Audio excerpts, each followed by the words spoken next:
Selamat datang kembali di channel saya Timotius Duha, channel yang khusus menyampaikan informasi-informasi seputar skripsi dan pengolahan data penelitian. Pada kesempatan ini saya akan menyampaikan materi mengenai penjelasan uraian tentang output dari persamaan atau model regresi linear sederhana. Untuk itu, apabila nantinya menurut Anda video ini bermanfaat, maka silahkan like, comment, dan share video ini. Dan kepada Anda yang belum menekan tombol subscribe, silahkan klik tombol subscribe untuk membantu pengembangan channel ini lebih besar lagi. Untuk itu, kepada kita semua, saya mengucapkan selamat menyaksikan.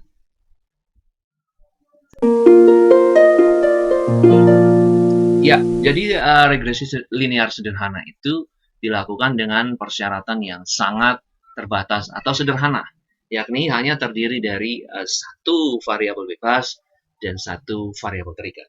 Apabila ada satu variabel bebas, ada satu variabel terikat, maka kedua variabel tersebut bisa diregres.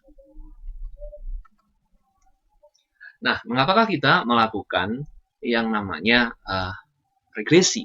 Ya, yang pertama, kita melakukan estimasi terhadap parameter yang berasal dari data empiris. Data empiris itu adalah data yang berasal dari hasil bukti nyata penelitian, barangkali penelitian lapangan, bisa melalui observasi, dan hal-hal yang lainnya yang tidak dikarang-karang atau tidak dibuat-buat.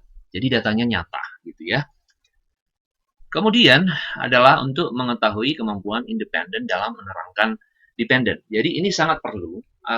Jadi sebagaimana sebuah variabel independen itu kehadirannya bisa tidak mempengaruhi atau seberapa banyak dia mampu mempengaruhi daripada variabel yang akan dipengaruhinya, yaitu variabel terikat. Jadi kita akan bisa melihat dari nilai B dari variabel bebas tersebut atau nilai slope atau nilai kemiringan ya. Kemudian untuk mengetahui estimasi parameter signifikan atau tidak. Jadi tujuan dari penelitian regresi kan adalah untuk menguji hipotesis. Diduga X berpengaruh positif dan signifikan terhadap Y gitu. Misalkan apakah nilai T hitungnya lebih besar dari T tabel, maka disebut dengan penelitian yang berpengaruh positif. Dan apabila nilai signifikannya itu di bawah 0,05, maka disebut kemampuan variabel bebas itu dalam mempengaruhi variabel terikat itu sangat berarti atau signifikan. Artinya kita perlu mengingat bahwa penelitian regresi ini adalah penelitian yang tujuannya adalah OLS ya. Sekali lagi OLS atau kepanjangannya adalah Ordinary Least Square, metode kuadrat terkecil, yaitu di mana sasarannya bahwa penelitian regresi itu adalah diharapkan memiliki tingkat kesalahan yang rendah sekali. Jadi rata-rata penelitian pemula itu memakai tingkat signifikan sebesar 5%. Dengan demikian, maka jika mematok tingkat signifikan sebesar 5%, maka nilai signifikannya itu wajib di bawah 0,05 atau di bawah 5%, gitu ya. Dan yang terakhir, kenapa regresi dilakukan adalah apakah estimasi parameter itu cocok dengan teori. Katakanlah misalkan di contoh kasus berikut ini, variabel bebasnya adalah kepuasan kerja dan variabel terikatnya adalah kinerja. Dalam teori mengatakan bahwa apabila seseorang memiliki kepuasan kerja di tempat kerjanya, maka akan menaikkan kinerja dari pegawai tersebut. Nah, itu sebatas teori. Nah, teori itu harus dibuktikan dengan penelitian. Nah, penelitian memakai metode OLS dengan alat analisis regresi sederhana, maka datanya pasti data kuantitatif. Kita perlu menguji secara statistikal, secara matematis, apakah memang kepuasan kerja itu berpengaruh terhadap kinerja. Nantinya apabila nilai T hitung dari hasil penelitian kita lebih besar dari T tabel, maka sudah cukup menjelaskan bahwa kepuasan kerja itu berpengaruh positif atau signifikan terhadap kinerja. Oke. Jadi model regresi linear sederhana itu adalah seperti begini. Y sama dengan A tambah DX. Nah, perlu dijelaskan dulu, Y itu adalah Y topi atau nilai yang akan diramalkan. Kemudian A itu adalah konstanta, nilai tetap sebelum dipengaruhi atau tidak ada yang mempengaruhi. Sementara B adalah koefisien regresi atau slope, kemampuan dari sebuah variabel bebas dalam mempengaruhi atau menjelaskan dari variabel terikat. Dan yang terakhir itu tadi X adalah variabel bebas. Nah, kalau kita melihat di sini, ya, kita lihat ya, R square-nya ini, ya. Ini ada R square sebesar 0,557. Atau kalau dipersentasekan dia menjadi 55,7%. Itu artinya apa? Ya, kita lihat ya, bahwa prediktornya ada variable base-nya, kepuasan kerja, dapat menjelaskan variabel terikat yang namanya adalah kinerja sebesar 55,7%. Ya. Jadi kalau kita melihat dari nilai R square ini sudah cukup baik. Alasannya apa? Karena nilai R square ini lebih tinggi dari yang di luar model. Yang di luar model itu misalkan apa? Oh, masih banyak. Misalkan saja yang bisa mempengaruhi kinerja itu katakanlah misalnya motivasi, lingkungan kerja, gitu kan, gaya kepemimpinan, gaji, reward, dan lain sebagainya. Nah, kemudian kunci dari penelitian yang berikutnya tadi adalah kita lihat ya. Nah, ini ya, untuk mengetahui kemampuan independen dalam menerangkan variabel terikatnya.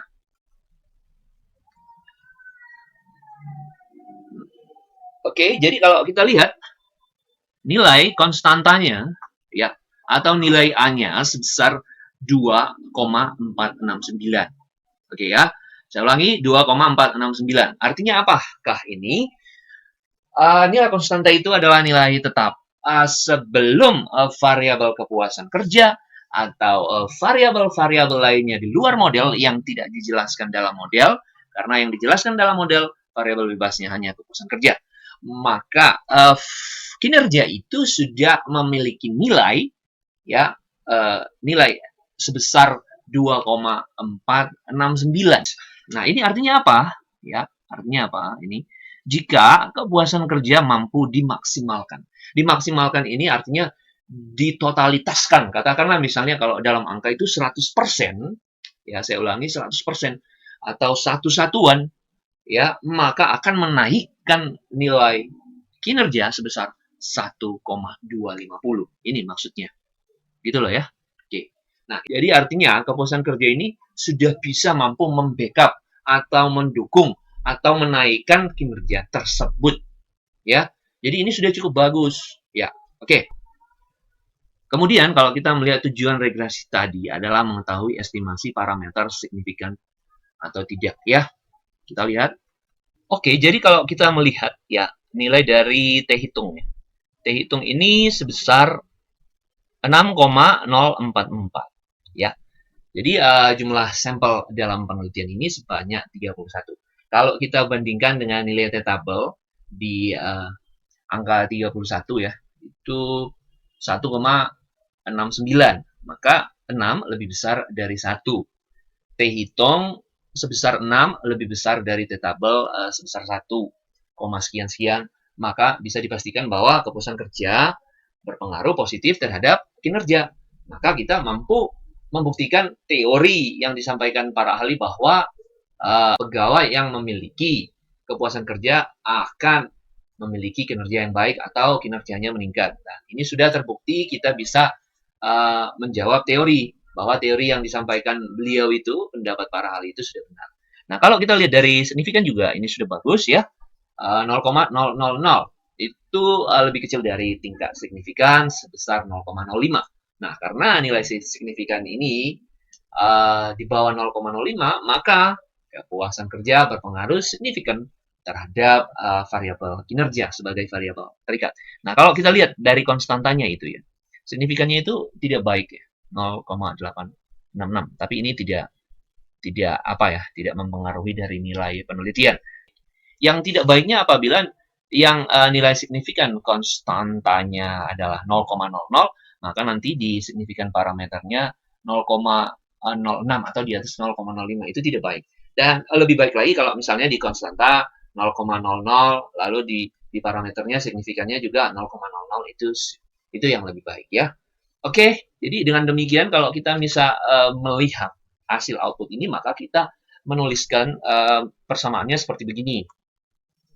Yaitu Y sama dengan A tambah BX diturunkan atau dijelaskan menjadi Y sama dengan 2,469 tambah 1,250X. Artinya apa ini? Ya, pada saat ya kepuasan kerja atau variabel di luar model belum mempengaruhi kinerja, kinerja sudah memiliki nilai sebesar 2,469. Tetapi setelah ada variabel-variabel lain yang akan mempengaruhi kinerja, maka dalam persamaan ini dijelaskan bahwa jika variabel bebasnya ini, jangan dibahas yang di luar model, variabel bebasnya adalah kepuasan kerja dimaksimalkan, ditotalkan, diangkakan menjadi 100% atau ditingkatkan satu satuan lah. Bahasa istilahnya lebih sering memakai satu satuan, maka akan menaikkan kinerja sebesar 1,250. Ini sudah cukup bagus kenaikannya di mana setengah dari nilai awal 2,4 itu naik menjadi 1,2. Ini sudah cukup bagus ya. Yang tidak bagusnya apabila misalkan konstantanya 2,4 maka nilai B-nya adalah 0,00 sekian misalnya. Terlalu jauh disparitasnya. Yang lebih bagus lagi apabila nilai B-nya itu lebih besar dari konstanta. Katakanlah misalkan konstanta 2,469, maka nilai B-nya katakanlah misalnya 5, sekian. Itu ada kenaikan yang sangat luar biasa ya, dari 2,4 menjadi 5, sekian. Jadi itu saja yang bisa saya sampaikan atas perhatian kita semua. Saya mengucapkan terima kasih, salam tuntas skripsi.